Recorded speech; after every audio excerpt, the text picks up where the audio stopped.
Bueno, buenas tardes a todos y a todas. Espero que se encuentren muy bien.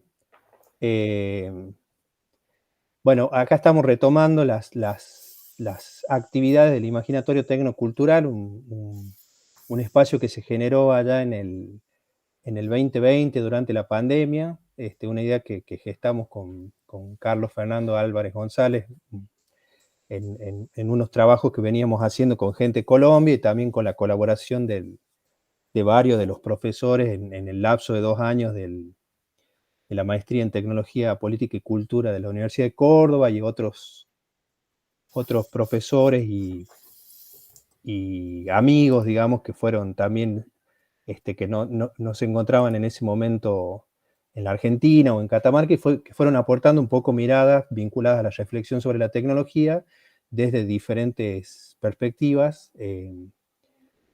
Había estado dentro de la maestría, bueno, para los que no conocen, Agustín Berti, que va a ser el expositor de hoy, es el director alterno de la maestría en Tecnología Política y Cultura, doctor en letras y tiene muchísimas publicaciones y ya todo ese tipo de datos lo he incorporado en la invitación, pero aparte de todos esos datos académicos, es una persona también muy generosa.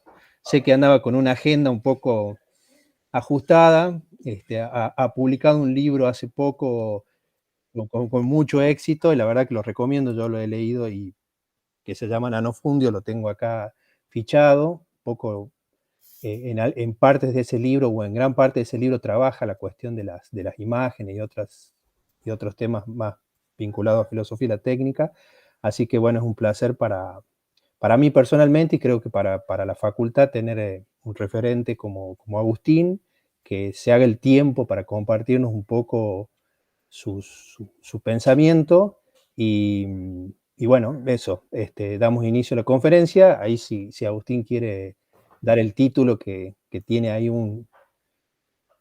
tiene humor cordobés, me dijo él cuando me mandó el mail, así que Eh, bueno. no sé si humor cordobés sería, en este caso es humor casi tolkieniano, digamos. Ah, Quien conozca la referencia la sabrá leer y quien no, después voy a explicar el chiste, que algo no se hace, pero bueno. Primero, muchas gracias por la invitación, la verdad que muy contento de... Digo, yo no conozco Catamarca y es, bueno, espero que esto sea simplemente la excusa para que después poder ir a Catamarca en persona. Eh, Pero bueno, sí he trabajado con Giovanni, con Naim, allá, de gente que vienen acá bastante a Córdoba y participan de actividades de la maestría y otras actividades que hemos desarrollado. Y también creo que esto forma parte de una red que por ahí con la pandemia se aceleró y se destejeó al mismo tiempo, ¿no? Entonces ahora estamos como reanudando algunas partes, pero aprovechando todo lo que se abrió de esa red, y espero que esto sea, digamos, simplemente un paso más en ese sentido, ¿no? Creo que en muchos lugares en Argentina se están pensando estos problemas y cada lugar tiene improntas particulares. Me acabas de noticiar de que existe una cátedra que se llama Filosofía de la Comunicación, lo cual para mí es un hallazgo. Ahí tienen una cátedra que se llama Informática y Sociedad en Mendoza, que también es muy interesante, con un perfil que en el ámbito de filosofía técnica no está tan explorado. Así que bueno, siempre se aprenden cosas y se va abriendo más el mapa. Eh, Como dijo Giovanni, por ahí la parte del ridículo vitae no es tan importante. Sí, lo que voy a presentar acá es como una especie de pequeña variación de algo que está en el libro, pero como el tema del conversatorio era la imagen, digo, y pensar en la cuestión de la imagen, me gustaría pensar una imagen que es difícil de pensar, que es la interfaz, o sea, la imagen como interfaz. La interfaz no es solo imagen, pero hay una imagen interfaz que me interesa pensar porque tiene una centralidad en el modo que nos vinculamos hoy con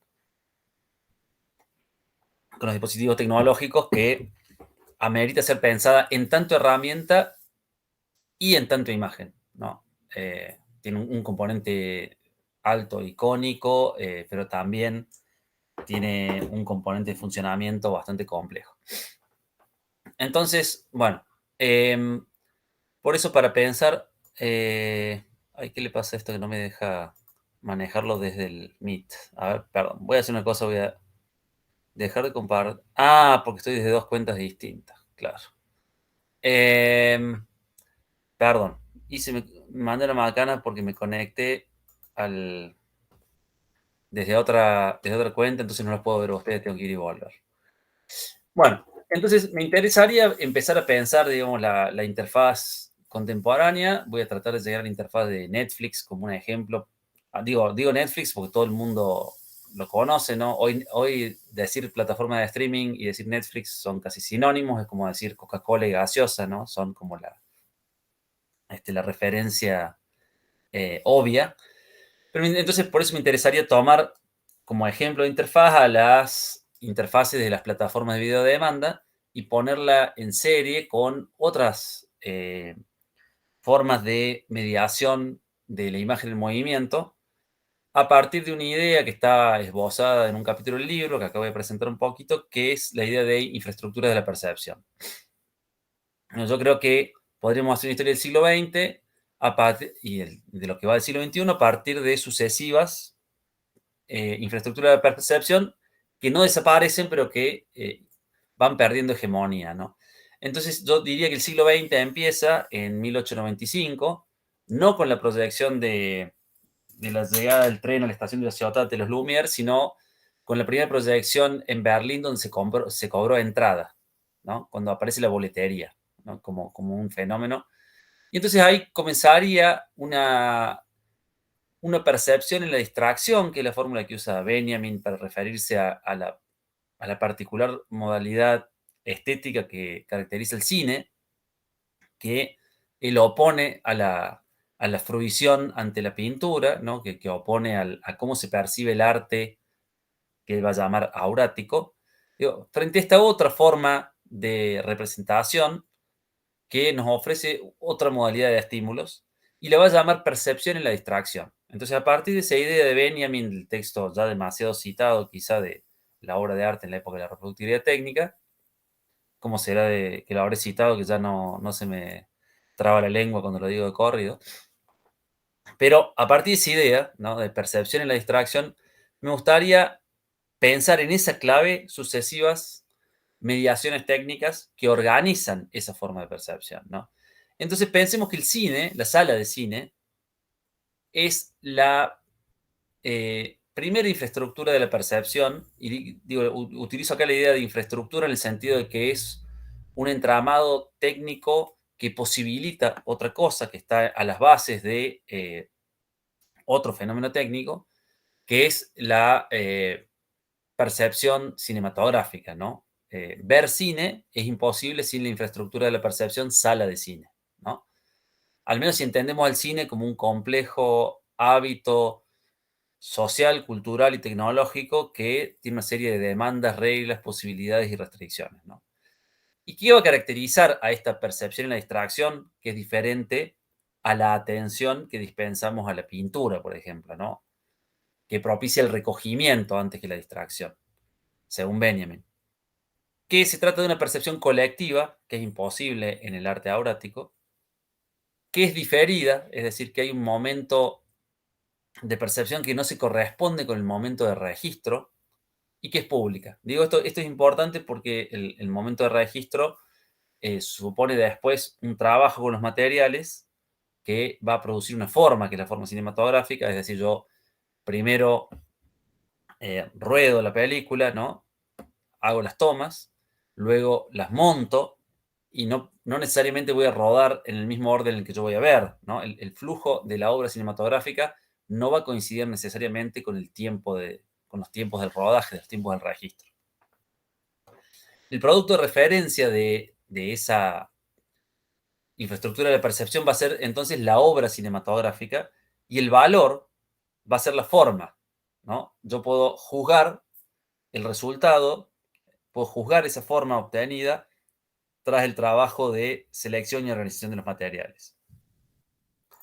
Ahora, posteriormente, aparece otra infraestructura de percepción, que es la del televisor y los canales. Y digamos que acá, digo, y Benjamin no llegó a ver esto, se mantiene esta idea de percepción en la distracción, solo que es más aguda, ¿no? Porque piensen que la sala de cine correspondía al tiempo del ocio, era el momento en el que se suspendía la vida del trabajo, incluso se suspendía la vida doméstica y era una salida, ¿no? Digo, todos coincidían para sentarse a ver la película durante esa hora y media, 2 horas que duraba la película en la sala de cine, que era un espacio excepcional dentro de la vida social, probablemente con más intensidad los fines de semana, ¿no? Y era realmente un espectáculo popular. El televisor y los canales propician también una percepción y la distracción, es decir, un flujo de imágenes que se presenta ante nosotros y que no podemos detener, en el que no podemos detenernos, y esto es importante, porque el flujo de imágenes sigue, no es como el recogimiento que propiciaba la pintura, ¿no? No puedo volver a la misma imagen, después de que mi hilo de pensamientos o de sensaciones me haya llevado a un lugar u otro.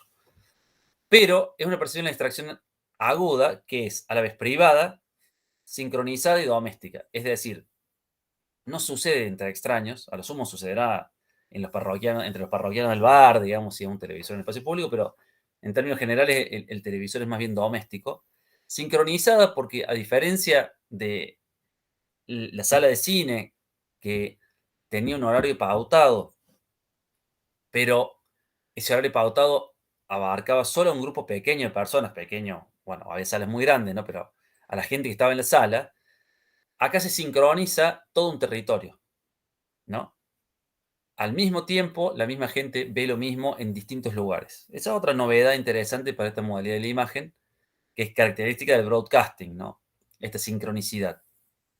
Frente al diferimiento del momento de registro del cine y el momento de registro, montaje, producción, postproducción y después eventualmente proyección, ¿no? Son distintas etapas.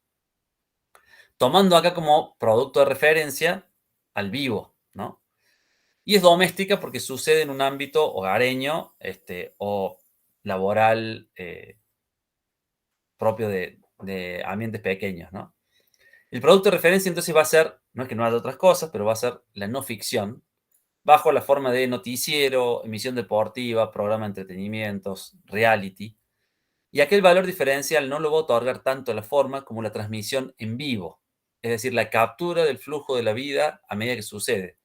No es ya el criterio, la belleza, en términos de cómo los resultados obtenidos con el trabajo, con los materiales para producir una forma, sino la autenticidad de esa imagen que me llega, ¿no? Digo, el evento televisivo por excelencia es el momento de mayor sincronicidad mundial, el atentado a las Torres Gemelas, la final de la Copa del Mundo, ¿no? El momento en el que todo el mundo ve lo mismo que está sucediendo, ¿no? Digo el caso de las Torres Gemelas porque al primer avión no lo vimos muchos, pero la noticia de que había chocado un avión con las Torres Gemelas hizo que todo el mundo se enganche al televisor justo para ver el choque del segundo, ¿no? Y esa, la sensación de ese en vivo fue absoluta, ¿no? Eh, entonces,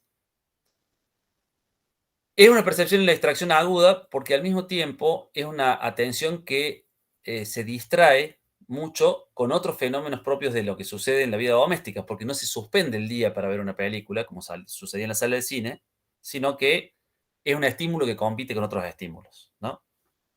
Y hasta acá estoy simplemente haciendo una historia de los medios, no estoy diciendo nada que no sepan, quizás no organizado en estos términos, ¿no? Pero es una sistematización que propongo. Ahora, creo que hay una novedad en otra infraestructura de la percepción. Podemos agregar algunas al medio, como la red de videoclubes y videocaseteras, pero digo, en términos generales, me parece que son estas las tres grandes infraestructuras de percepción y que las videocaseteras prepararon el terreno para esta infraestructura de percepción per se, que es la del video de demanda. La infraestructura de percepción del video de demanda es una percepción en la atención, no en la distracción, en lapsos de atención acotados, ¿no? Y acá se invierte un poco el signo, que es individual y multipantalla, es decir, es inespecífica de un dispositivo, no ya sala de cine proyector, no ya antena de emisora de televisión, televisor y antena del televisor que también captura la señal, sino que es un código digital que se actualiza a demanda. Cuando yo solicito, cuando yo ejecuto ese archivo de video a través de una plataforma. ¿Y qué es? A diferencia, si ustedes comparan con la instancia anterior, sincronizada, esta es disponible, ¿no?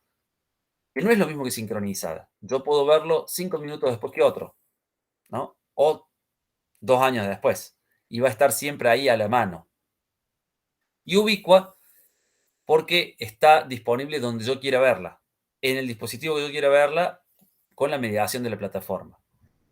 Estos tres fenómenos hacen que se parezca más a una tecnología de memoria muy vieja como es el libro y el marcapáginas, ¿no? Más que a la sala de cine, ¿no? En realidad. Es decir, de algún modo espacializa la imagen en movimiento, la transforma en una entidad que se puede navegar, como se navega un libro. Y el valor diferencial entonces acá va a ser el reanudamiento. Y por eso en las plataformas lo que mejor funciona son las series, porque tienen una estructura de guión que opera sobre resolución de nudos parciales y que también es una forma morosa que nos acompaña durante mucho tiempo. Digo, en esas series en las que el guión no es tan importante como el clima o como el devenir de los personajes. Y entonces la cosa es ahí el enganche, el volver a atarme al flujo de esa imagen. Por eso la idea de reanudamiento tiene aquel doble sentido de reanudar el, la, la actualización del archivo, ¿no? El play, volver a continuar viendo, ¿no? Pero al mismo tiempo volver a atar al espectador a ese flujo, a ese hilo de la fábula, ¿no? Y, como decía, el producto de referencia va a ser lo serial porque además tiene otra virtud, a diferencia de la obra de referencia del cine, que es la obra cinematográfica, o del vivo televisivo, bien, que tiene ese valor de actualidad. Y acá es abierto, es inconcluso. Entonces es una forma mutable que puede ir mutando en base al feedback que genere el propio uso, no solo visionado, de quien mira, ¿no? Porque de algún modo, y esta es la tesis que me gustaría acá discutir, es que las plataformas de video de demanda, a través de sus interfaces, nos miran mirar. Saben qué vimos, dónde dejamos, dónde retomamos, qué retrocedimos, y cada tanto nos preguntan si estamos ahí todavía, para administrar el flujo de información, pero también para saber dónde, si efectivamente estamos mirando. De hecho, lo que más les importa es saber qué miramos, cómo miramos, dónde miramos, cuándo miramos qué, cuándo miramos cómo, ¿no? Ir cruzando las distintas variables que la interfaz permite capturar. Así que acá me voy a poner un poquito técnico, en realidad, en cómo funciona la interfaz en tanto dispositivo de captura de datos, ¿no? Piensen que podemos extender esta teoría y pensar que hay interfaces previas. ¿Cuál sería la interfaz de la sala de cine? La boletería, ¿no? Se contaba la cantidad de gente que fue a ver una película, se escuchaba, quienes administraban el cine escuchaban los comentarios de la gente al salir de la película, registraban qué sucedía en sala, pero es una interfaz bastante más acotada en su capacidad de procesar esa información de manera estandarizada, ¿no? Además va a depender mucho de cada sala de cine, ¿no? Mientras que en la televisión sí existe la medición de rating, ¿no? Y distintas formas de encuesta, pero no tienen comparación al grado de precisión respecto del conocimiento de nuestros propios hábitos de visionado, de consumo, dicen ahora. Digo, la idea de consumo a mí me resulta todavía un poco hostil para pensar en términos del mundo del arte, y entiendo que en las plataformas de video demanda es el nuevo ámbito de las obras audiovisuales, y las series son un objeto problemático para pensar el concepto de obra. No me voy a meter ahora en eso, por ahí está un poco en el libro discutido. Pero entonces esta infraestructura de la percepción, que es el video de demanda, es una percepción en lapsos de atención acotados. Es decir, voy a dar un ejemplo para que quede clara esta idea. A diferencia del cine, que es una atención que se distraía un poco, o la televisión, que es una atención que se distrae mucho y que por eso presenta formas muy redundantes de información, ¿no? Las telenovelas asumían una mujer en la casa trabajando o ayudando a los niños con la tarea o cocinando, que necesitaba que el guión fuera fácilmente recuperable, por eso proponía una forma, digo, por poner un producto televisivo de referencia. O los noticieros, que son enfáticos y simplificadores, porque no suponen un espectador que está prestando atención exclusiva a lo que está diciendo el noticiero, ¿no?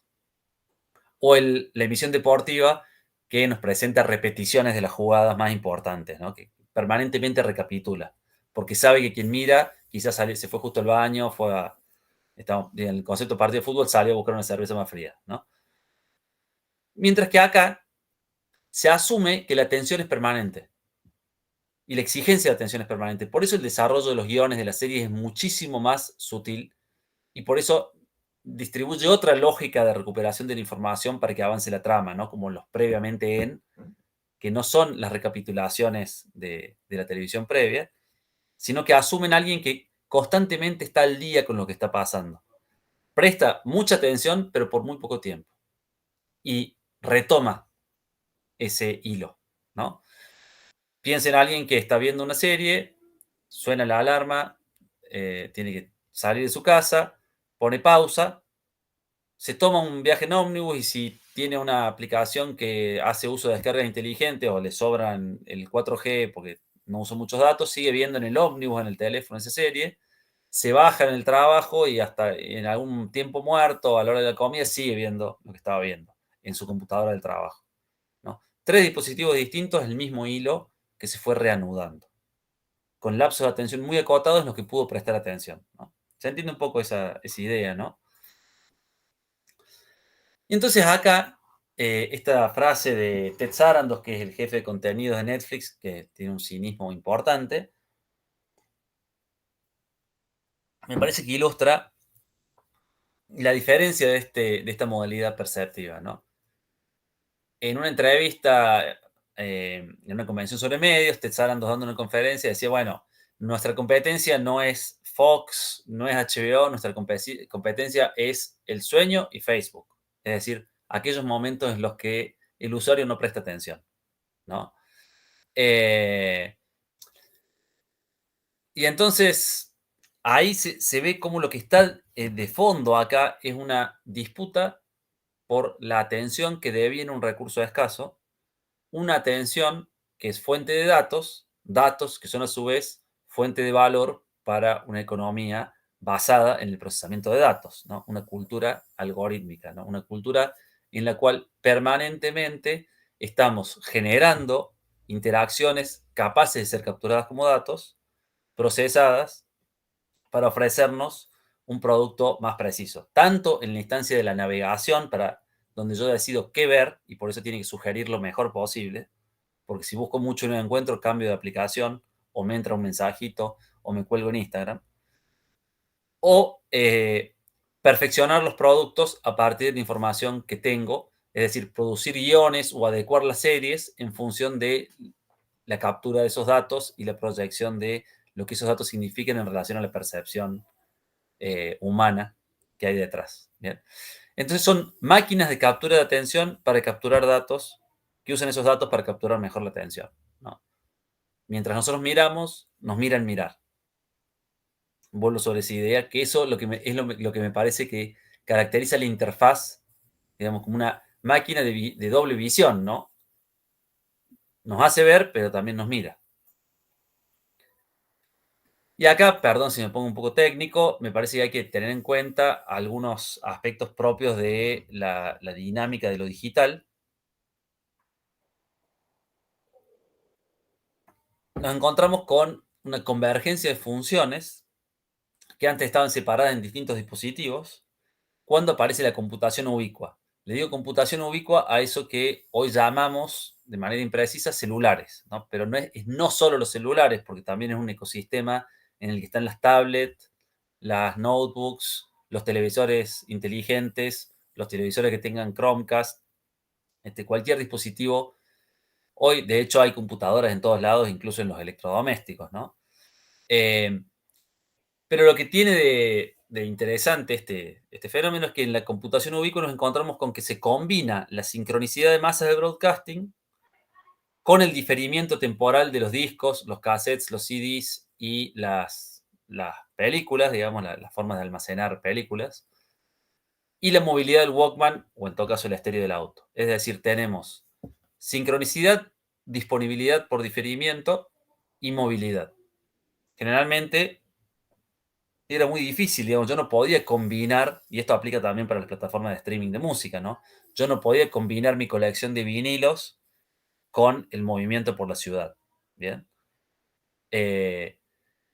Y entonces, Digo, y también la cantidad de cosas que yo podía llevar conmigo en el Walkman eran acotadas. Quien haya usado Walkman recordará que tenía que elegir muy bien qué cassettes cargaba en la mochila, porque, digo, uno se llevaba 3 o 4 cassettes y se iba de la casa y volvía a la noche, digamos, o se iba de viaje, digamos, quien haya estado de mochilero y llevó, yo recuerdo, estuve 8 meses por Europa tocando la quena con un poncho y tenía 4 cassettes, ¿no? Me lo sabía de memoria, absolutamente cada compás de esos, porque bueno, 8 meses y era esa la música que me había llevado, listo. No, o sea, había mucha movilidad, pero la disponibilidad de ese diferimiento era muy acotada, ¿no? Por supuesto, lo fui borrando y grabando otras cosas arriba. Entonces, algunos supuestos sobre la cultura digital que me gustaría pensar a partir de esta idea de computación ubicua. Digo, la cultura digital nace para mí cuando se termina de expandir esta computación ubicua que comienza con Internet, pero que explota con los computadores móviles de bolsillo, a los que seguimos llamando teléfonos celulares, ¿no? En las cuales el teléfono es apenas una de las funciones convergentes. Primero que la cultura digital no es un proceso de desmaterialización y ubicuidad, sino que en realidad es un proceso de miniaturización y de aceleración. ¿Bien? Es decir, no es que la cultura desaparece, se aloja en granjas de servidores que están muy lejos, pero que viajan muy rápido. Y por eso es, en todos los sentidos, una infraestructura. La miniaturización habilita a su vez grandes economías de escala, basadas en la recolección y procesamiento de datos. Es decir, esto que yo les decía, Netflix sabe muchísimo más de los gustos de la gente que el boletero con 40 años de oficio en la sala de un cine, ¿no? O incluso que el estudio que hace 40 años que viene produciendo películas. Netflix conoce mucho más rápidamente y en mucho más profundidad a su público que el ejecutivo de un gran estudio. Y la recolección de datos es posible por infraestructuras que operan en base a estándares, es decir, hay un margen de variación de lo registrable y todo lo que no entra en ese margen no es registrado, ¿no? Y acá es donde se les escapan cosas a estos dispositivos de captura de información. La reproductibilidad digital de las formas culturales actuales o previas las reduce a formas inespecíficas de contenido digital. Hoy todos son archivos digitales, ¿no? Antes, un disco era un disco, y una película era una película, y un libro era un libro, ¿no? Hoy son archivos de texto, archivos de imagen, archivos de video. En ese sentido, son contenidos digitales. El continente deviene inespecífico o es una máquina universal, una máquina capaz de ser todas las máquinas previas. Una computadora hoy es un reproductor de música, un reproductor de video y una imprenta y una máquina de escribir, ¿no? Al mismo tiempo. Y muchas otras cosas más, ¿no? No solo eso. O sea, no solo imita las máquinas previas, sino que hace otras cosas que, por el solo hecho de operar en términos computacionales, puede realizar operaciones que antes eran imposibles o muy lentas de realizar. Esto genera una especie de mito basado en ciertas premisas tecnoutópicas, que es la cultura de la convergencia, ¿no? Que es una cultura de la convergencia de contenidos, en realidad, que se expandió como una especie de promesa de democratización de la cultura, pero en realidad lo que hizo fue expandir ideas de cultura basadas en la autoría y en el derecho de copia. Y apenas esto se desmadró, se reacomodó el esquema pasando de la venta de productos a la oferta de servicios. Es decir, yo ya no vendo un libro, brindo acceso a un catálogo. Yo ya no vendo el ticket para entrar a ver una película, brindo acceso al catálogo de películas, ¿no?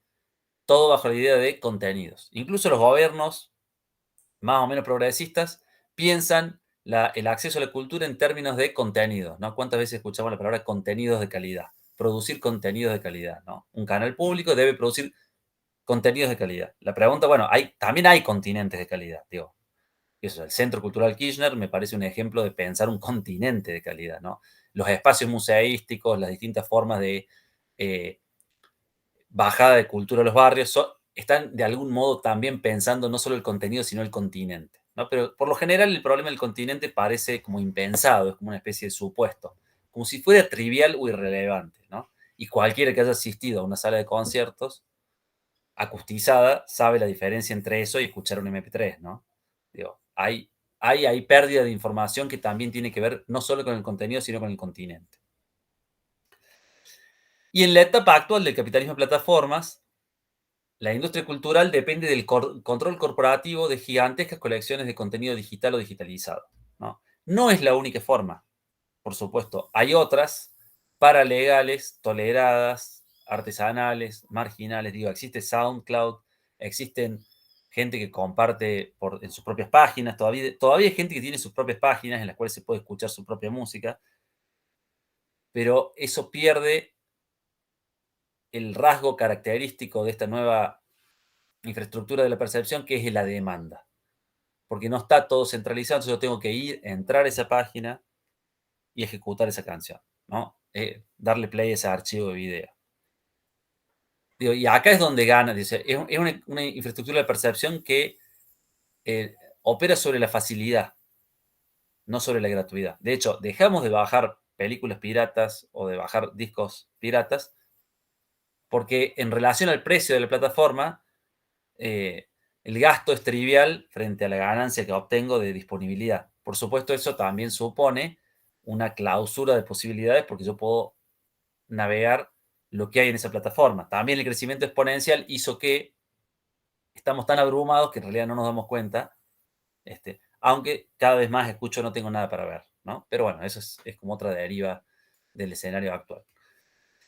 Y entonces mi tesis de fondo en el libro que ahí mencionaba Giovanni es que así como la economía latinoamericana se caracterizó por la concentración de las grandes tierras fértiles en pocas manos y dio forma a un modelo de producción caracterizado como latifundios, hoy podemos pensar que estamos ante la emergencia de verdaderos nanofundios, es decir, los servidores, las granjas de servidores, que además que se llamen granjas ya es muy elocuente de la continuidad de esta metáfora, son el espacio donde se aloja la cultura, ¿no? Sobre todo si pensamos que la raíz de cultura viene justamente del cultivo, ¿no? Del arado, que la escritura era justamente seguir el modelo de los surcos del arado, y hubo otras formas de escritura no lineal que fueron también abandonadas.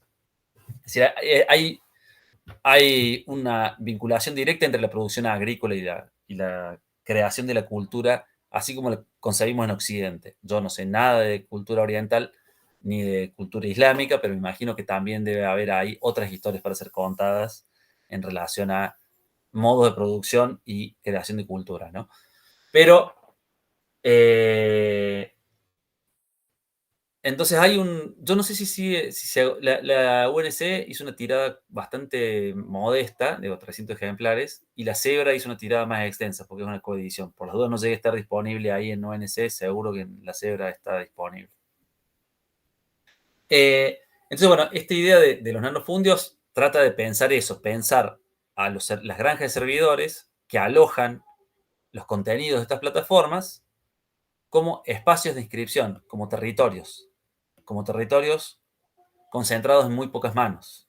Bien, por eso la idea de nanofundio. Entonces, ¿cuáles son las raíces del nanofundio, digamos? Por ponernos también un poco con la épica latinoamericana, ¿no? Primero, la expansión de estas infraestructuras. No podría haber Netflix sin banda ancha, ¿no? Pero sí podía haber piratería. Pero la piratería preparó el terreno para Netflix también. Hay que dejar de romantizar esas instancias, ¿no? Al quitar del medio a ese mediador que era la disquería. Por otra parte, la creciente digitalización de la cultura tiene que ver con que todos los contenidos digitales y todos los contenidos predigitales convergieron en este dispositivo computacional. Es decir, cosas que antes existían en sus propios modos de existencia específicos, fueron transformados, fueron convertidos en contenidos capaces de ser soportados por esta nueva tecnología, ¿no? Se digitalizó la literatura, se digitalizó la música, se digitalizó el cine, ¿no? La historia de cada una de esas digitalizaciones es un tema muy interesante que me parece que habilita muchas discusiones. Esa digitalización genera una ilusión de desmaterialización, ¿no? Y como dije antes, no es que está desmaterializado, no es que dejan de existir y que pasan al mundo de las ideas, sino que están alojadas en servidores, generalmente en territorio y bajo legislación extranjera, bajo leyes de propiedad intelectual, y lo que se habilita es la reproducción y no se nos copia el archivo, sino que se nos autoriza a reproducirlo y posteriormente se elimina, digamos. Nosotros nunca tenemos una copia física. Hubo discusiones muy interesantes en cuestiones de derechos sobre si lo que hacía el streaming era copia o no. Bien. En términos reales sí, es una copia, pero una copia efímera. Entonces, ahí hay una ontología de la copia que es diferente de lo que hacemos cuando copiamos una película pirata y la tenemos en el DVD, digamos, ¿no? O cuando la descargamos a un archivo en nuestro disco. Otros han llamado a eso la jaula de oro, ¿no? La plataforma como la jaula de oro, el ecosistema en el cual podemos hacer muchas cosas, pero del cual no podemos sacar nada. Y además, esto ya lo dije antes, digamos, hay como una serie de alabanzas a la democratización y al acceso, que en realidad, y a la libertad de opinión que habilitan las redes, ya vemos a dónde nos lleva la libertad de opinión en las redes. Digo, los resultados del domingo son elocuentes en ese sentido, pero lo que termina habiendo es libertad de input. Input que puede ser procesado como dato y que ofrece a ciertos actores corporativos, políticos y económicos una ventaja comparativa en relación al mapa del territorio que ellos manejan, del territorio de las subjetividades, acá estaría diciendo, ¿no? ¿Cuáles son los efectos de esta lógica que yo llamé nanofundio por buscar un nombre poético? Digo, la idea del nanofundio no llega a ser un concepto, es más bien una chicana, una provocación, digamos, de este estado de cosas, ¿no? No me animaría a decir que es un concepto. Primero, el extractivismo de conocimiento que habilita, porque funciona con esta lógica de captura y procesamiento de datos, que a su vez no son devueltos a la sociedad de la cual las extrae, sino que son privatizados, ¿no? Hay una especie de cercamiento de los comunes de los datos. El supuesto acceso universal termina siendo un acceso estratificado. Tenemos plataformas gratuitas que nos capturan muchos datos, plataformas que nos ofrecen publicidad, plataformas freemium que nos ofrecen publicidad, pero si pagamos evitamos la publicidad, y plataformas pagas, ¿no? Y toda esa forma de accesos, incluso tenemos dentro de las plataformas pagas las que nos brindan el plan básico o el plan en mejores calidades, más rico en información, ¿no?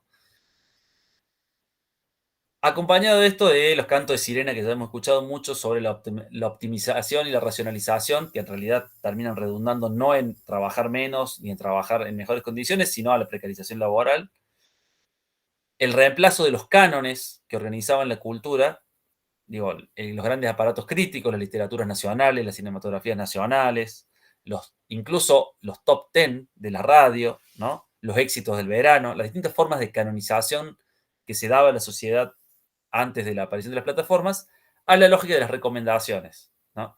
Entonces se pasa de una mediación por agentes interesados y o capacitados para definir qué valía la pena y qué no, a sistemas de recomendación que dicen qué contenido va a ser más relevante para uno, ¿no? Esto también tiene una serie de efectos muy interesantes en la ruptura de cierta sincronización social que existía antes y también cierto espacio de disputas que se desplaza, ¿no? La disputa se desplaza y eso se puede leer en cómo mutan muchas formas artísticas hoy. Digo, hoy una canción tiene que enganchar en los primeros 3 segundos, si no, corre el riesgo de next, ¿no? Y paso a la que sigue. La unidad disco ya parece irrelevante, no es una cosa de viejo. Yo todavía escucho, salió el disco nuevo de tal, y vos le doy play a todo el disco, ¿no? Esas son inercias culturales, ¿no? Que respondían, también tienen su historia y su contexto y sus razones materiales por haberse constituido así, ¿no? No hay una idea trascendente de la forma disco, ¿no? Pero Pink Floyd no se entendería si no fueran esos términos, ni siquiera Massive Attack, digo, por decir algo más nuevo. Y la unidad canción también se entendía en base a la radio y a la idea de 3 minutos, ¿no? De lo radiable. Digo, cada infraestructura co-constituye sus propias formas y es modificada por las formas que funcionan y no funcionan, ¿no?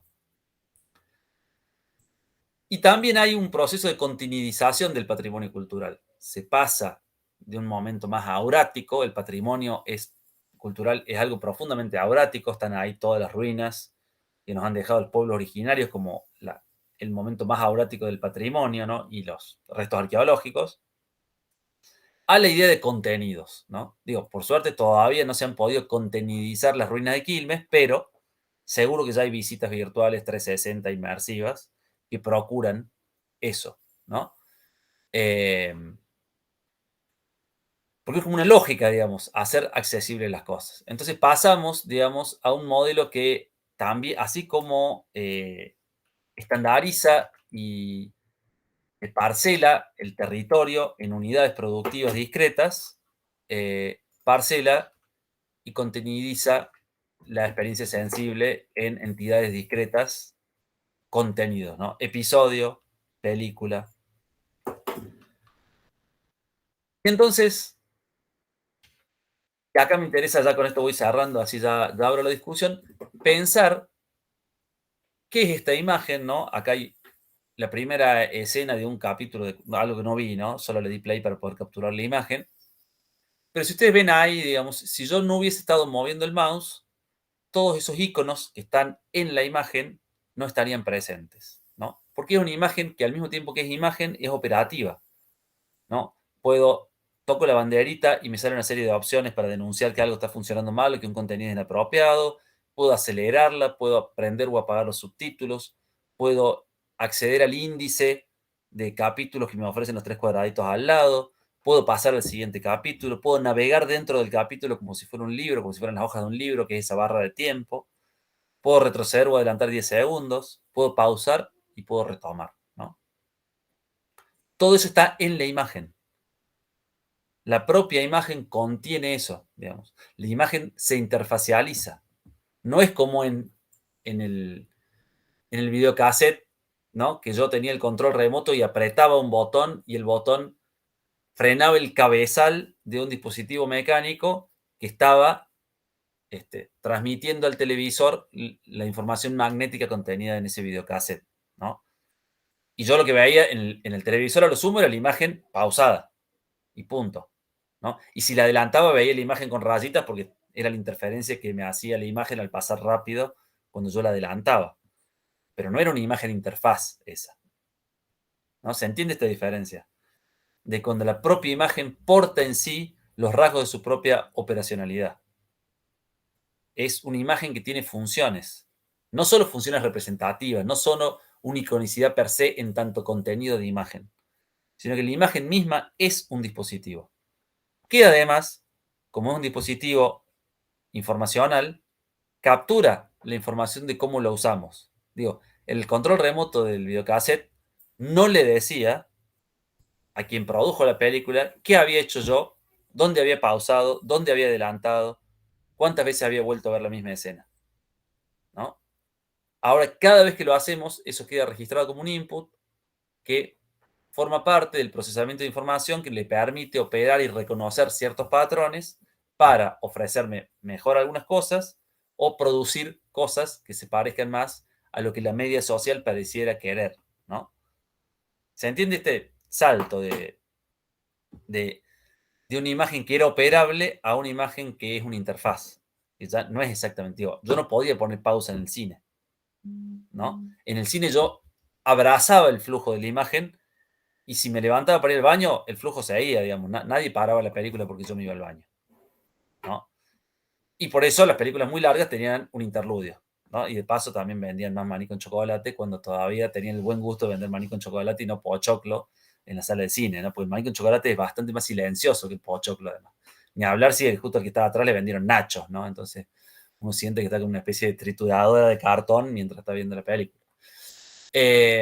Entonces, toda esta dinámica forma parte de un complejo entramado sociotécnico al que hay que prestar atención y por eso me parece que es interesante ver cómo se trabajar con la imagen en tanto interfaz y ver cómo se operacionaliza. Esto me resulta alucinante, ¿no? Pensar que alguien pueda querer ver una película o una serie a otra velocidad, digamos, ya no tenemos ni... ¿Cómo será los lapsos de atención acotada que incluso optimizamos esos tiempos acelerando la imagen, ¿no? Acelerando el flujo. No es que, como en el cine, mi flujo se pega al flujo de la película y mi tiempo se empalma. Justamente eso es el atractivo del cine, es suspender el propio tiempo y dejarse atrapar por la ensoñación característica de la imagen fílmica, ¿no? También hay aspectos estéticos ahí que tienen que ver con la imagen a 24 cuadros por segundo, que provoca un efecto sensorial específico, ¿no? Cuando las salas de cine todavía reunían las condiciones de proyección ideal, hoy todas están en condiciones subestándar y nos brindan una experiencia que se maquilla con parlantes totalmente desconados sonando muy fuerte y una luz muy tenue, digamos, que no tiene nada que ver con la verdadera experiencia cinematográfica que teníamos quienes íbamos a sala cuando todavía había proyectores, ¿no? Pero bueno, al menos idealmente, cuando entramos a la sala de cine, si la gente hace caso y apaga los celulares, por un rato nos pegamos a ese flujo, ¿no? Pero acá, en esta infraestructura de percepción particular, eso no sucede. Entonces, bueno, esto redunda en esa relación casi personal que tenemos con las interfaces. O sea, no compartimos las mismas interfaces, compartimos las mismas funciones. Digo, cada catálogo de Netflix va a ser personalizado, ¿no? Entonces, digo, acá justo agrandé esa parte de la interfaz en la computadora, que no es igual a la interfaz en el teléfono, que no es igual a la interfaz en la tablet, ¿no? Porque además se van adaptando y saben que en ciertos dispositivos probablemente es mejor ofrecer ciertos contenidos y no otros porque favorece ese contenido a ese dispositivo. Pero no, me dicen nuestra selección para Agus, ¿no? Justo abajo había esos criterios extraños, porque ya los géneros también perdieron valor. Juegos psicológicos, ¿no? Que justo la plataforma me ha hecho juegos psicológicos, me pareció bastante significativo cuando estaba pensando en esto para la charla anoche, cuando estaba terminando de armar el Power. Así que, bueno, con esto ya termino el recorrido sobre lo que yo quería pensar de la imagen interfaz. Y por eso el título de la charla, ¿no?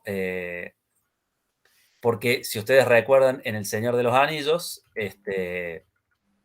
perdón, vuelvo acá al título, así queda también en pantalla. Si ustedes recuerdan El Señor de los Anillos, había un anillo que había sido hecho en secreto que permitía controlar todos los otros anillos. Cuando los reyes elfos se dan cuenta de eso y los enanos se dan cuenta de eso, si sacan sus anillos, el anillo era una infraestructura de poder, ¿no? Los anillos, esos anillos del poder. Y la interfaz es eso, digamos, ¿no? Recuerden cuando Frodo se ponía el anillo, también Sauron lo miraba, lo podía ver, ¿no? Se hacía visible al ojo en la torre oscura, ¿no? Y entonces ahí, ese poder ser visto me parece que resume mucho, digamos, esta infraestructura de percepción, ¿no? Que es bidireccional. Por eso, bueno, el título medio en chiste recordando esa imagen que corresponde quizá al último momento plenamente cinematográfico del siglo XXI, justo antes de que aparezcan las plataformas, que fue esa seguidilla, las tres del Señor de los Anillos, ¿no? Estoy diciendo, no las del Hobbit, que son inmigrables.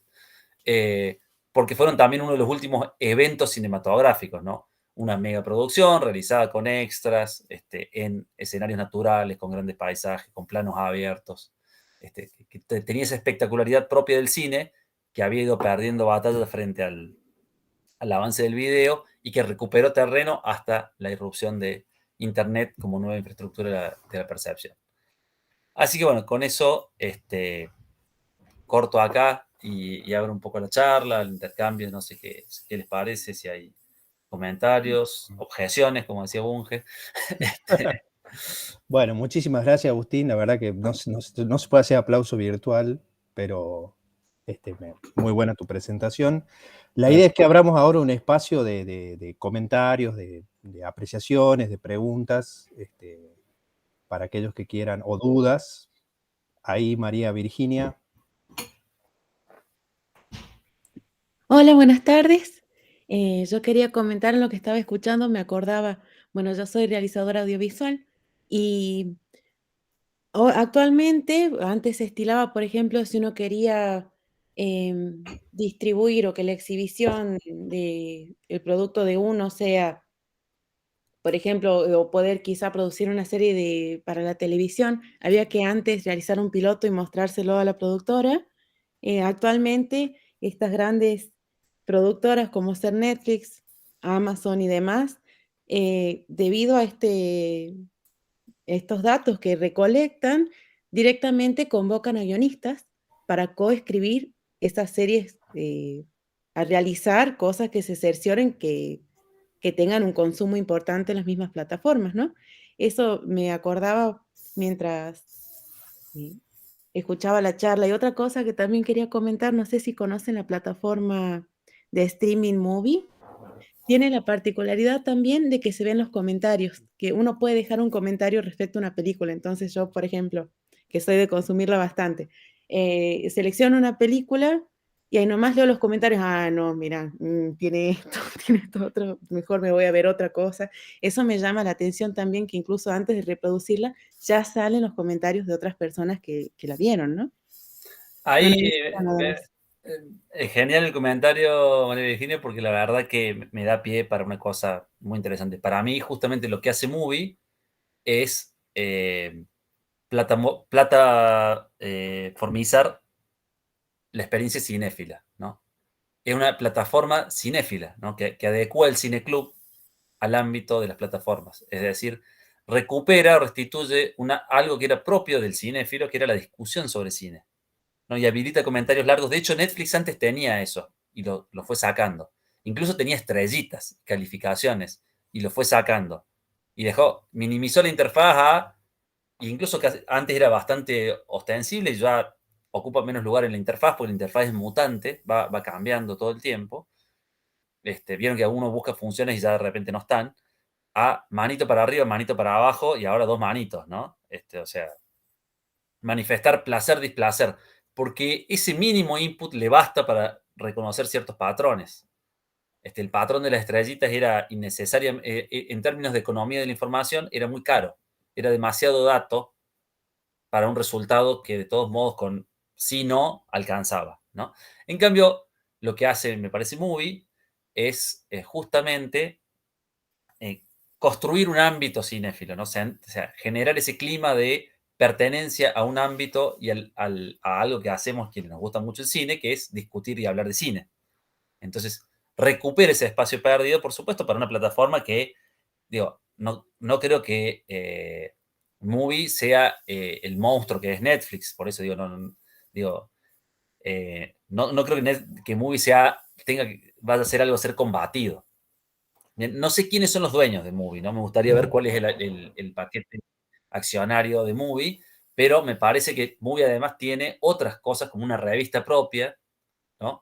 En donde hay una gran discusión sobre cine y a diferencia de Netflix, que Netflix nos ofrece no perder tiempo, por eso nos ofrece recomendaciones personalizadas que nos ofrecen justo lo que queremos ver, Movie nos ofrece curaduría, ¿no? Es decir, te ofrecemos el acceso al criterio humano, bien educado, refinado, que te va a mostrar cosas que vos no encontrarías. Confía en nuestro criterio. Y digo, me parece una opción política interesante en el ámbito de las plataformas, pensar una estructura que dispute en la lógica de las plataformas desde otra lógica, ¿no? Y eso me parece muy, muy interesante. Sí, perdón, María Virginia. Sí, bueno, justo eso estaba pensando, en que, bueno, uno se acerca como guionista para producir algo a la par de la plataforma de streaming, ¿no? Bueno, Movie tiene la característica que es solo distribuidora, solo distribuye y exhibe, no produce contenido propio, ¿no? Y me llama la atención porque cuando uno piensa un proyecto para una plataforma, se solicita que este proyecto sea local, que tenga interés para todas las personas en cualquier parte del mundo, ¿no? Y eso, yo noto la diferencia al ver el catálogo que está en Movie, porque por ahí me sale, por ejemplo, una película japonesa y me siento a verla y no me es tan fácil de interpretar y de digerir como una película que yo quiera consumir en Netflix, por ejemplo, porque ya hay muchas cosas que están atadas a esa cultura, códigos particulares, formas de narrar que no las tengo tan accesibles, quizás por esto de que cada vez se vuelve más homogéneo el estilo y la forma de narrar debido a la gran expansión de estos servicios, ¿no? De plataformas. Y bueno, en cuanto a lo de quién es dueño de Movie, hay un creador pero siempre que ingreso veo que está el logo de la Unión Europea, así que debe estar involucrado de alguna forma. Bueno, Sí, muchas sí. gracias. Creo que el sistema de los cines nacionales frente al sistema de estudio de Hollywood siempre ha sido, digamos, uno de los grandes organizadores de la distribución de contenidos en el mundo, ¿no? Sobre todo porque tenemos panoramas nacionales que nos son totalmente extraños y los consumimos casi irónicamente. Y ahí la palabra consumo me resulta todavía medio problemática. Digo, yo querría que cuando vemos cine, digamos, ver cine, y cuando escuchamos música, digamos, yo no, digo, no consumo reggaetón. A lo sumo me gustaría pensar que la gente baila o escucha reggaetón y no lo consume. Yo no lo escucho. Alguna vez lo he bailado, perdón, por algún evento eventual, ¿no? Pero creo que el consumo deberíamos restringirlo a la idea de comida, ¿no? Y la música se escucha, el cine se ve, los libros se leen, ¿no? Yo pienso que alguien dice consume novelas románticas y ahí automáticamente está equiparando, porque creo que el efecto de esta contenidización de la cultura es justamente que se transforma en un objeto de consumo, ¿no? Y consumo en los términos de la industria cultural, no de consumo en el sentido de adquirir nutrientes intelectuales, ¿no? Eh, sino de mover la rueda de una economía cuyo único fin termina siendo el lucro, ¿no? Entonces hay como una lógica cultural, y digo, incluso desde los mismos ámbitos que se pretenden críticos cuando hacen una encuesta de consumos culturales. Están aceptando jugar en ese territorio que es el de la industria cultural del siglo XXI, ¿no? No porque eso no exista, digo, yo soy un gran, de vuelta, comillas, consumidor de la chatarra que produce el mainstream del entretenimiento, ¿no? La de Marvel y todas esas, pero al mismo tiempo que las consumo, las veo. Y veo otras cosas, ahí trato de pensarlas, y trato de entender las dinámicas culturales que hay en el modelo de franquicias, ¿no? De franquicias narrativas. Hay algo que interpela a gran parte de la población y que configura los imaginarios sociales de gran parte del mundo, ¿no? Entonces ese fenómeno de la localización de los guiones me parece que es parte de los efectos que genera la plataformización del audiovisual y en particular la lógica de la serie. Si ustedes se fijan, ¿cuál es el producto de Netflix? Si uno piensa, para mí Netflix es el Paco de la streaming, ¿no? Pero si uno piensa, ¿cuál es el producto de referencia de Netflix? La serie policial, ¿no? Serie policial polaca que es igual a una serie policial lituana, que es igual a una serie policial mexicana, ¿no? Se aplanan y tienen como componentes locales, pero podemos, como decía recién María Virginia, rápidamente decodificar esos códigos, mientras que el cine japonés de los años 60 que nos ofrece Movie nos queda lejísimo y tenemos que hacer un esfuerzo y ahí no podemos consumirlo, tenemos que sentarnos a verlo y obligarnos a verlo para poder entender esa particular lógica cinematográfica, ese lenguaje, esa poética. Y en ese sentido, no funcionan como contenidos, no se pueden consumir como contenidos, porque hay un continente que es la cultura japonesa, el patrimonio fílmico audiovisual japonés, que da sentido, ese continente da sentido a ese contenido. Entonces, si no tenemos el entrenamiento capaz, digo, en ver mucho cine japonés, en entender sus giros particulares de día, digo, el humor japonés nos resulta a veces chocante y extraño, ¿no? ¿Por qué meten esos chistes en esos momentos? Eh, Quien ve mucho anime también puede reconocer esas cosas, ¿no? Hay tradiciones que necesitamos aprender, ¿no? Y se aprende viendo, pero al mismo tiempo la descontextualización radical tiende a contenidizar las cosas, ¿no? Transformarlas en contenido consumible. Esa es una tensión que me parece que hace falta pensar. No porque a ver, no porque solamente debamos ver movie, que yo veo mucho movie, y debamos descartar todo lo otro, así tipo adornianos del siglo XXI, ¿no? Que no, Netflix es una porquería, entonces todo contenido, y el contenido se consume, no, yo no consumo nada, solo veo. No me parece que sea esa la operación crítica que hay que llevar adelante, sino entender la relación contenido-continente implicada en todo este tipo de producciones, algunas de las cuales son obras, otras son flujos audiovisuales que no sé si constituyen obras per se, en los términos en los que se pensaba la obra cinematográfica, ¿no? Digo, ese sería como un poquito el panorama de una política estética que me gustaría, digo, discutir, ¿no? Naim, perdón, vi que era... Hola, Gus, hola, gente, ¿cómo están? No, eso que decía María Virginia, creo que ya lo dijiste, que esa plataforma en particular, Movie, o sea, alienta mucho a que uno solicite que se suba, ¿no? Hace poco habilitaron ese botón, pedir, no sé, cine iraní. Nos queda eso que dijiste vos, lejísimo, disfrutar de, no sé, que sé, acá existen las experiencias estas de la flor, por ejemplo, pero digo, ver una planta que se mueve, no sé, por el viento durante 2 horas, complejo.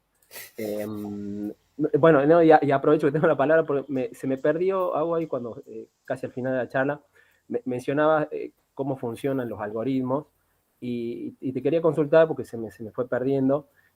¿Cómo funciona esta política que tienen los algoritmos en función de cómo gestionan todo ese resentimiento que se juega ahí, ¿no?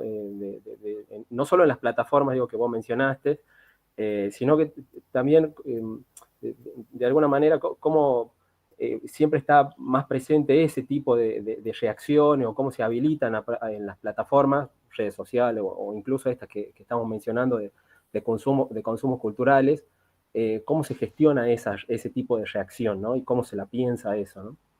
Eso te quería preguntar porque se me fue perdiendo, creo que lo mencionaste, pero se me perdió. Sí, primero hay varias cuestiones ahí para desagregar y yo no creo que tenga una respuesta consistente para dar, sino algunas intuiciones, ¿no? Primero, no creo que la política la tengan los algoritmos, sino que la algoritmización del gusto, es decir, la posibilidad de capturar las fluctuaciones del humor social con un modelo particular, que no digo que sea más preciso, sino que, pero sí tiene otra escala, tiene un efecto de dicotomización de las opiniones, ¿no?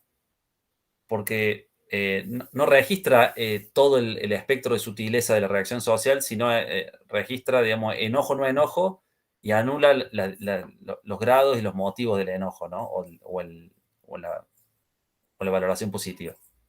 Más o menos, digamos. Casi que se vuelve binario, no porque el código binario no permita registrar esos matices, porque las tecnologías podrían ser mucho más sofisticadas, pero porque la lógica que organiza eso es la de la atención, ¿no? El término que usan los gringos es engagement, ¿no? De cómo yo me involucro con la interacción con esa plataforma. Y los contenidos que dicotomizan generan más interacción, ¿no? O por lo menos habían generado, ¿no? Ahora ya se han separado tanto las burbujas algorítmicas, se han generado burbujas algorítmicas tan intensas que ya es muy difícil cruzarse con alguien que no piense como uno en una red social. De hecho, también Facebook es, digamos, como una especie de vieja sede del Partido Socialista, ¿no? Hay gente que, por lo menos mi Facebook se parece cada vez más a eso. Y eso no me considero, digo, pero esa especie de lugar donde está toda gente vieja discutiendo de lo mismo, digamos, y se trasladó a otra lógica de la atención, de la captura de la atención, como es los reels de Instagram, que efectivamente funcionan de manera muy eficiente para los términos en los que están concebidos, porque si uno se ha puesto para ver en Instagram, se da cuenta que pensó que miraba algo en Instagram y pasaron 25 minutos, ¿no? Digo, y el tiempo ahí logró capturar ese tiempo, ¿no? Hoy el reel compite con la serie, ¿no? Son dos modalidades de captura de atención diferentes, y entonces Netflix intenta incorporar reels o mini jueguitos ahí para volver a capturar esa interacción del usuario, ese engagement, esa disponibilidad de la atención para esa plataforma, ¿no? Eso tiene efectos políticos y eso ha tenido usos políticos claros, digamos, hay sectores que han, creo que Milei logró entender claramente esa dinámica y la implementó, ¿no? Porque funciona en base a esos tiempos de atención muy cortos, donde comunica un mensaje que claramente, en términos conceptuales, es muy endeble, digamos, no podría sostenerse eso en términos de argumento, pero el argumento es una tecnología lenta, ¿no? Construir un argumento, sostenerlo, probarlo, fundarlo, no es el ámbito de las redes que generan engagement el lugar más propicio, ¿no? Entonces, la política del eslogan ya existía en la televisión, ¿no? No es nada nuevo, solo que son tan cortos los tiempos de atención y además incorporan esta algoritmización del gusto que nos permite direccionar cada mensaje a donde va a pegar abajo de la línea de flotación, digo, porque no le ofrece los mismos mensajes a la misma gente.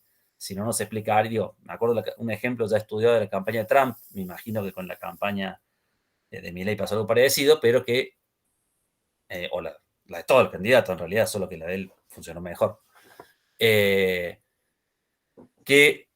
el discurso, el programa de Trump era la libre portación de armas. A alguien que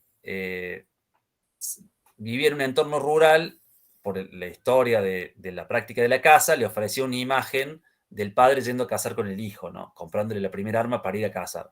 Y a alguien que vivía en un entorno urbano, donde se percibía la inseguridad, le ofrecía la imagen de alguien entrando a su casa, ¿no? Y entonces el mismo mensaje se perfilaba distinto, ¿no? Y golpeaba justamente en la zona donde no tenemos defensas, digo, el amor filial, el miedo, ¿no?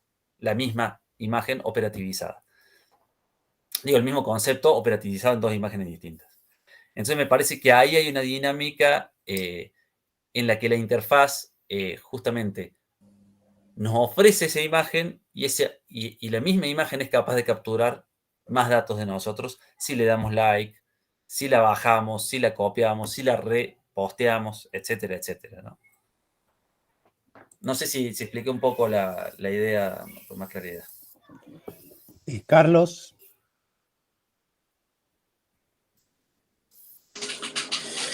Gracias, Giovanni, Agustín. Muchas gracias por bueno, el espacio y por la charla que nos has dado. Yo sí quisiera hacerle pues una pregunta bastante concreta y que se ajusta mucho a un tema que estoy trabajando actualmente, ¿no? Y voy a retomar pues a Mauricio Ferraris, quien en su ontología del teléfono móvil lo define como una máquina de escribir. Y asimismo, pues, considera que el escribir no es esencialmente un comunicar, sino un registrar, ¿no? Y este registro es, o es a través de estos registros cómo se construye gran parte de los mundos en la actualidad, ¿no? Ahora, a partir de la definición que das de la interfaz en tanto que dispositivos que capturan datos, Agustín, ¿consideras que las plataformas de video a demanda, como una forma de registro, también construyen mundos? Si esto es así, pues sin duda alguna tiene muchas implicaciones o está teniendo muchas implicaciones en las áreas políticas, económicas y culturales. No obstante, me gustaría escucharlo y conocer su postura acerca de las implicaciones que tendría en la construcción de los mundos en el área de la educación, teniendo en cuenta que la educación generalmente va muchos pasos atrás al desarrollo tecnológico. Bueno, ahí hay varias cosas. Primero, no leí a Ferraris, pero ya tomé nota del nombre, así que lo buscaré. Me interesa. Yo sí no diría a priori, después de esa caracterización, no sé si es exactamente lo que plantea Ferraris, que el teléfono es una máquina de escribir, sino que diría que el teléfono es una computadora y toda computadora es una metamáquina, es decir, una máquina capaz de ser otras máquinas, ¿no? Ese es el principio de la máquina universal de Turing, ¿no? Y entre otras máquinas es una máquina de escribir, una máquina de registrar o una máquina de comunicar, ¿no? Creo que efectivamente es eso y es muchas cosas más y hace cosas que las máquinas de escribir no podían hacer, como por ejemplo indexar, ¿no? Buscar, automatizar operaciones, predecir, habría una fenomenología del teclado predictivo, digamos. Hay distintas tecnologías del teclado predictivo, ¿no? Entre aquellas que se van entrenando con nuestra interacción y aquellas que tienen un uso general, ¿no? Y tiene que ver con los permisos que nosotros les damos, pero también con la tecnología particular de aprendizaje maquínico que implementa cada software de teclado de teléfono celular, ¿no? Entonces, de algún modo, podrían ser unas herramientas que se parecen cada vez más a nosotros y que van adelantándose a partir de reconocer los patrones de aquello que siempre escribimos, ¿no? Pero yo todavía no logro que el teléfono, para mí que soy argentino, cada vez que escribo SOS no me lo ponga en mayúscula como si fuera SOS, ¿no? Y hace 1000 años que uso el teléfono celular y no sé por qué no lo registra, digo, me encantaría que aprenda, digo, o sea, son tan inteligentes supuestamente y no logra registrar que para 40 millones de personas no existe eres, existe sos. Y no logra hacerlo, digamos, no logra hacer esa operación y lo corrijo permanentemente y no registra eso. O sea, como tecnología de registro, digamos, no tiene todas las potencialidades que dice tener, digamos, o no las operativiza bien. Dicho esto, en relación a la educación, me parece que hay un problema de la educación que justamente se ve claramente con los teléfonos celulares, y es que hoy cuesta mucho prestar atención. Estamos en una era de la dispersión. Ha sido estudiado por mucha gente esto, pero antes, digamos, la competencia del docente con el aburrimiento, ¿no? Porque digo, ¿cuál era quién era un buen docente? Aquel que concitaba la atención, que lograba sostener la atención en un argumento complejo o en la adquisición de un saber enciclopédico que requería esfuerzo de memorización, digamos. Y hoy, así como les decía antes, una canción tiene que atrapar al oyente en los primeros 3 segundos, porque si no después va a poner próxima, un docente tiene que capturar la atención del estudiante porque apenas le vibró, si tiene el decoro de tenerlo en silencio, si le vibró el celular en el bolsillo del pantalón, lo sacó, abrió y ya le perdió el hilo al profesor, ¿no? Entonces, está compitiendo con un flujo de información, hay 2 flujos de información, el flujo de información de la clase y el flujo de información que recibe desde afuera, que están permanentemente interrumpiendo, ¿no? Por eso decía lo de los lapsos de atención acotada, que me parece el video de demanda ejemplifica, pero creo que es un problema general, digamos. A la gente le cuesta mucho prestar atención. Digo, la gente hoy prefiere estar manejando y mirar el celular en vez de mirar la ruta. Digo, le resulta más importante contestar un WhatsApp que no atropellar a un niño, digamos, y a nadie eso le parece terrible, digamos, ¿no? Digo, porque pareciera que hay un flujo de información que pareciera tener preeminencia por sobre los otros flujos de información sensible que nos rodean en el mundo, ¿no? Y eso creo que es un mal de época, digamos, una relación tóxica con los dispositivos informacionales, ¿no? Y ahí la educación tiene que pensar muchas cosas. Pero, por ejemplo, obligar a los niños a dejar el celular en la puerta del aula me parece que sería una gran medida. Digo, no hace falta ser un genio. Digo, así como haría falta instalar inhibidores de celulares en las cárceles, porque las redes de delito se potencian con las redes virtuales. Digo, tenemos mucha mano de obra desocupada ahí produciendo contenido criminal. Digo, son los primeros en usar el reconocimiento de patrones de la voz para generar voces sintéticas que se parezcan a la gente para simular secuestro. Un uso alucinante en términos conceptuales para estudiar, pero muy peligroso. Digo, yo pienso en mi madre que rápidamente probablemente caería en esa estafa. Entonces tenemos ahí unas dinámicas en las cuales pareciera ser que el derecho al celular es inalienable, ¿no? Y bueno, no creo que hay que saber cortar con los celulares, hay que ordenar la relación con los celulares, así como no podemos manejar borrachos, no puedo manejar con celulares. Ya está, digamos. O sea, son límites, ¿no? Y digo, toda la política que organiza la sociedad, digo, las dos grandes políticas de gestión de las ciudades, ¿no? La política del tráfico y la política del abuso de sustancias penalizan el uso de facultades alteradas, ¿no? Bueno, el celular es una facultad alterada. También debería estar regida por leyes que gestionen el modo en el que prestamos atención. Digo, está regida así, ¿no? No se puede manejar usando celular. Pero, digo, obviamente entramos en una dinámica de sociedades de control que es delicada. Nos toca ciertas fibras que consideramos como buenos sujetos modernos, vinculadas a la autonomía del individuo, delicadas, ¿no? Y pareciera ser que el celular es como ese espacio de libertad inalienable que yo creo que tenemos que revisar urgentemente, ¿no? No sé si respondo, Carlos, al problema, digamos, es solo una intuición de hacia dónde debería ir, ¿no? Buenísimo. Gustavo. Buenas tardes a todos, a todas. Bueno, yo te quería preguntar, Agustín, vos ahí en una parte de Nanofundios, haces referencia a que en esa, digamos que esta categoría, ¿no?, del nanofundio representaría ciertamente el escenario de las nuevas luchas de clases, ¿no?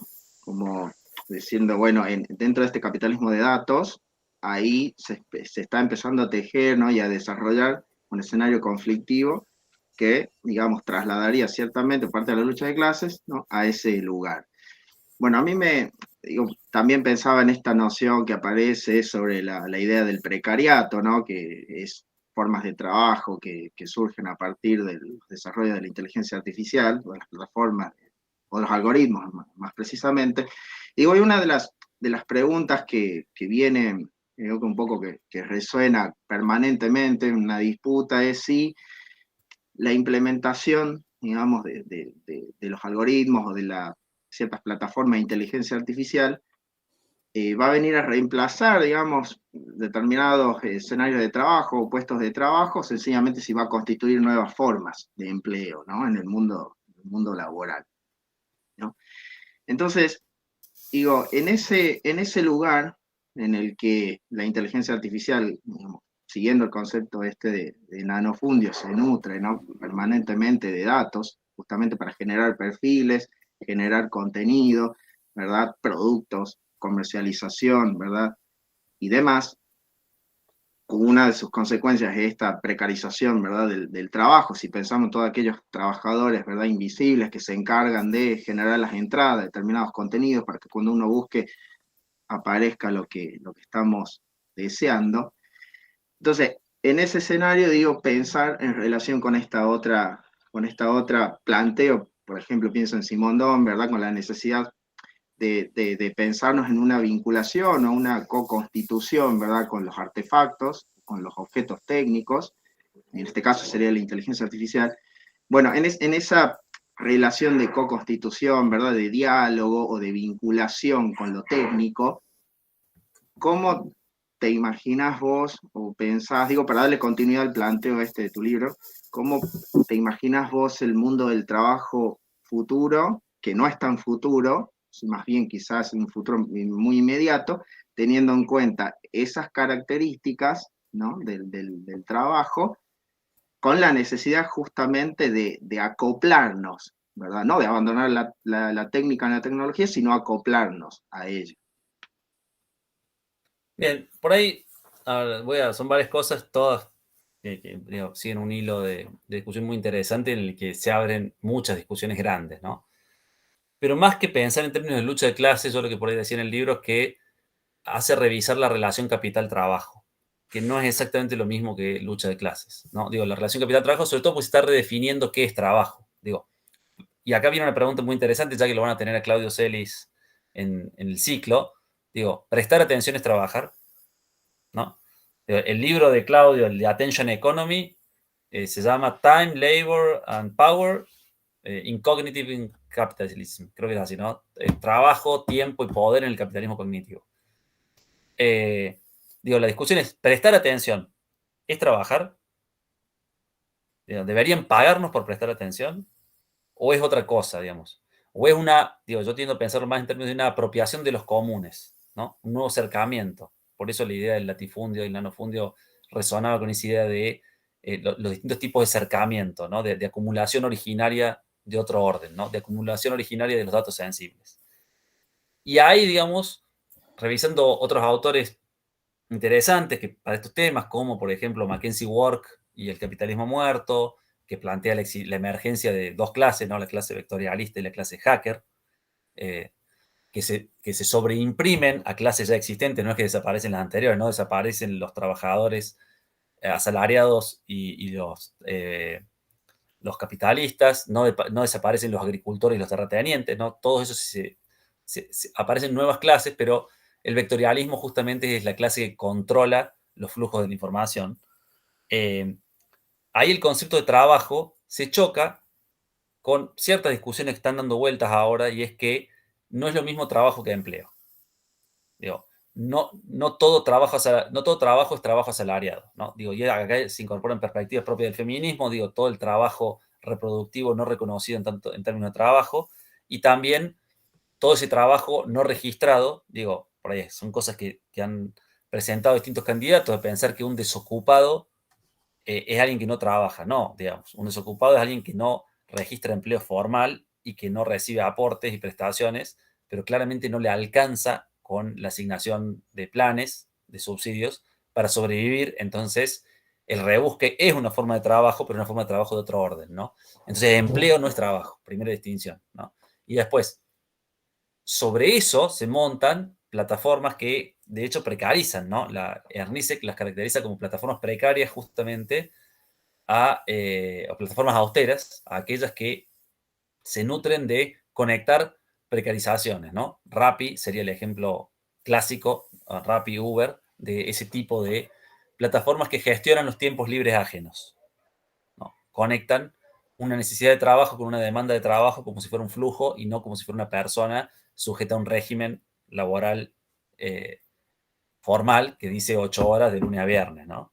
Entonces yo tengo tiempo libre, dispongo, por eso son colaboradores, porque mientras más trabajan, más cobran, y tiene todo ese mito del trabajador autónomo, que en realidad de autónomo no tiene nada, es bastante heterónomo, ¿no? Está imbricado a una plataforma que gestiona flujo de datos y que le pone precios a sus servicios en base a la demanda que suceda de eso en ese lugar, porque está operando en una infraestructura que permanentemente procesa ubicación y demanda y tiempo, ¿no? Entonces, ahí se complica un poco la idea de trabajo, ¿no? Entonces, ¿cuáles son los trabajos que van a, y eso me lleva a la segunda parte de tu pregunta, cuáles son los trabajos que van a cambiar, digamos? Hoy justo a la una, hoy estoy medio esquizofrénico, perdón, porque también, no sé si dije cosas en esta charla o en la que acabo de salir, estábamos con Javier, digo, a ver, digo, una pintura de mi vida creo que puede, digo, pues soy un trabajador formal con muchos privilegios, que quizás pierda de acá a poco, pero de momento con muchos privilegios, pero que también está sobre exigido en términos laborales, ¿no? Hoy a la mañana teníamos una discusión en la Facultad de Artes para discutir la implementación del régimen docente, donde se discutía las funciones del titular de cátedra respecto de los asistentes, ¿no? La vieja jerarquía, ¿no? Cátedra, ¿no? Es una institución del siglo XIX. Y cuáles son las funciones docentes y las demandas y los deberes. Al mediodía con Javier nos fuimos a la casa de Javier y nos conectamos con la ADEC, que es un instituto de formación económica, no recuerdo bien ahora qué representa la sigla ADEC, donde están las cámaras productivas y el sector académico de Córdoba, para pensar justamente el impacto de la inteligencia artificial en el sistema productivo, ¿no? Y la pregunta que todos nos hacían era la misma que vos. ¿Hacia dónde va el trabajo? ¿Qué va a pasar? ¿Qué trabajos van a desaparecer? Y ahora esta charla, digamos, estamos discutiendo la imagen, pero de fondo vuelve a aparecer esto. Porque claro, el impacto es que la inteligencia artificial forma parte de una infraestructura, y la inteligencia artificial es el nombre que le damos a esta variante particular del reconocimiento de patrones, como decía bien Javier hoy al mediodía. Ha habido otros conceptos de inteligencia artificial que poco tienen que ver con esto, ¿no? Pero inteligencia artificial es el nombre que le damos a sistemas de reconocimiento y generación de patrones que operan sobre la captura de datos, la más de las veces sin consentimiento, entrenados de manera opaca, que operan sobre infraestructuras bastante monopolísticas de gestión de flujo de trabajo. Ahora, en algunas cosas nos beneficia, en otras no, digamos, es una dinámica más flexible que no necesariamente tiene que ser de esta forma, ¿no? Podríamos, gracias a esto, en vez de aumentar la productividad, trabajar menos. Digo, porque también si aumentamos la productividad nos vamos a quedar sin planeta más rápido. Y entonces, bueno, ¿cuál sería ahí la discusión? Por eso, de vuelta, más que lucha de clases, creo que la discusión sería, una, ¿qué es trabajo? Y ¿cuál es la relación capital-trabajo? ¿No? Pero bueno, es una discusión larga, ¿no? Y acá un marxista ortodoxo me va a tirar a matar y un libertario me va a tirar a matar también, digamos, porque lo que estoy pensando, digo, hace falta una filosofía, y por volver allá a Simondon, ¿no? Hace falta una cultura técnica que sea una relación no alienada con la tecnología, ¿no? Y Simondon era en muchas cosas menos marxista, digamos. De hecho, era bastante crítico, digamos, de esa noción acotada de lo técnico, ¿no? Entonces, bueno, ahí está una discusión alucinante, pero larguísima, que yo no lo voy a resolver acá, ¿no? Pero, digo, hay muchas cosas que sí le pueden preguntar sobre esto a Claudio. Por ahí Claudio quiere hablar de otras cosas y lo estoy metiendo en un brete, ¿no? Perdón. Bueno, vamos a ir cerrando, porque para que no lo terminen internando a Agustín primero el desdoblamiento y también habíamos pautado 1 hora y media. Sí me queda una pregunta como para cerrar, vinculado un poco a lo de Claudio, ¿no? Y a algo que me llamó la atención de, bueno, muchas cosas del libro, pero un ítem donde habla sobre economía de las imágenes potenciales y economía y las imágenes condicionantes, que un poco hace referencia a esta idea, ¿no? Partiendo de la idea de Deleuze y Guattari de la noción de registro, ¿no? Me llamó la atención porque, bueno, pensando un poco cómo influye el concepto de modulación simondoniana en el concepto de máquina de Deleuze y Guattari, que hay como una deriva un poco más en una línea estética, pero también hay lo que hace Claudio Celis, que lo lleva un poco a esa idea de visión artificial, ¿no? Es decir, si podrías como explicar un poco esa idea, porque en un libro que leí hace mucho tiempo sobre ciencia de Denis Naimanovich, que se llamaba Mirar con nuevos ojos, siempre me queda la imagen de que ese libro habla sobre la nueva ciencia, pero comienza diciendo, no podemos mirar el mundo. Y un poco ahí se genera esta idea, ¿no? de cómo se ha transformado esta posibilidad de generar máquinas de registro a partir de la idea de visión artificial o máquinas sensibles que capturan y generan información, a diferencia del mecanismo del registro de una imagen pregnante, que sería información información no estructurada, por decirlo, o energía no estructurada en el sentido simondoniano, ¿no? Sí, no me animaría a simplificarlo el planteo de Claudio porque es muy fino y Claudio tiene además la virtud de ser un expositor muy ordenado, que no es mi caso, digamos, que va muy desagregando los conceptos y esquematizándolo de una manera muy productiva. En ese sentido me parece que mejor por ahí ese planteo dárselo a él, hacérselo a él porque lo va a resolver mejor. Sí creo que lo que hay ahora, hay dos cosas. Una, la inteligencia artificial a partir de, sobre todo, el texto del Nooscopio de Pasquinelli y Oller, que justamente Claudio nos pidió que traduzcamos con Javier para La Fuga, con Javier y con Andrés Illich. La inteligencia artificial en realidad es un sistema de reconocimiento de patrones. Es decir, es una tecnología que se entrena especialmente a partir del desarrollo de reconocimiento de imágenes y luego de reconocimiento, empalma con reconocimiento de caracteres, y de eso, digamos, genera un instrumento de percepción que tiene un alcance bastante innovador, ¿no? Entonces, ¿qué es la visión maquínica? Digo, ya el concepto visión, digo, percepción técnica, percepción maquínica, ahí quizás sería un poco más, más preciso el término, porque de hecho las máquinas esas no ven. Pero, como dice Claudio, no me acuerdo en otro trabajo, se lo he escuchado decir por ahí, hoy el 99.9% de las imágenes que se producen en el mundo son producidas por máquinas para ser vistas por máquinas. Es decir, no hay ningún ojo humano al medio de esa transmisión de información capturada con sensores ópticos, si a eso le queremos decir visión. Bueno, digo, también el problema de las metáforas es que estamos antropomorfizando la máquina y eso me parece que por ahí puede ser engañoso, digamos, o poco productivo en términos conceptuales. Entonces creo que sí, digamos, la visión artificial o la percepción artificial son un campo muy interesante, sobre todo porque automatiza.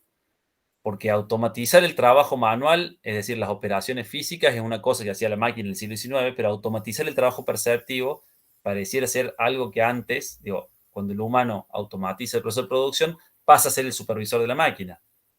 Ahora, cuando se automatiza el trabajo perceptivo, es decir, que el que servía también para controlar que la máquina funcione correctamente, etcétera, etcétera, y tenemos ya hace rato plantas automatizadas casi en su totalidad, digamos, puede haber plantas con un empleado, ¿no?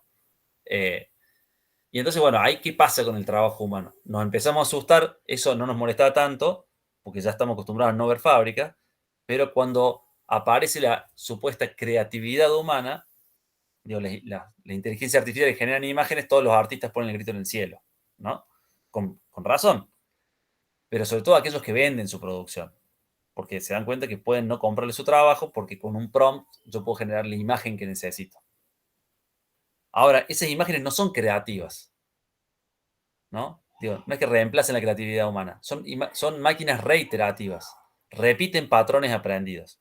El problema es que nosotros no pensamos que nosotros somos reiterativos.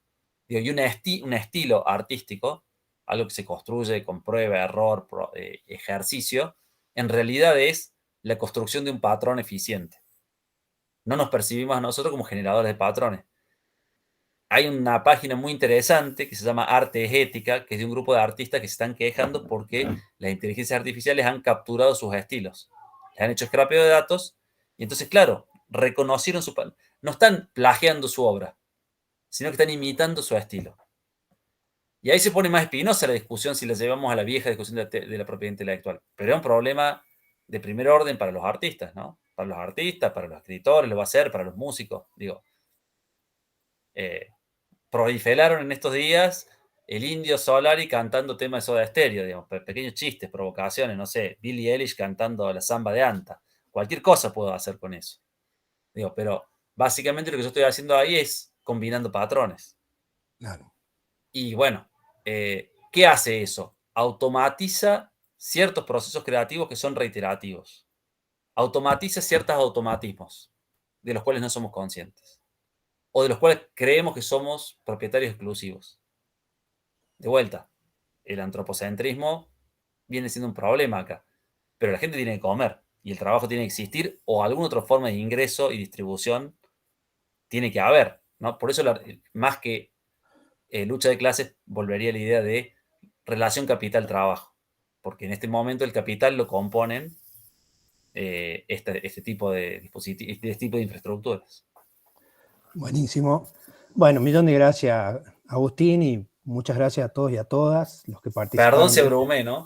No, nos quedaríamos seguramente más tiempo, pero bueno, te agradecemos. Seguramente ahora vamos a, como está grabada la conferencia, la charla y la discusión, después lo vamos a subir y compartir, así que eso, agradecerte que nos dé un poquito de tu tiempo, y eso. Millón de gracias. Yo espero la invitación en presencia de Catamarca. Sí, no, y te vamos a traer a Catamarca. Yo me comprometo a que vengas y acá hacemos el lobby para armar el coloquio de filosofía y la técnica. Sí, sería ideal. Bueno, nos estamos viendo. Muchísimas gracias a todos y a todas. Bueno, muchas gracias por la atención, que es un recurso tan escaso. Hasta luego. Hasta luego.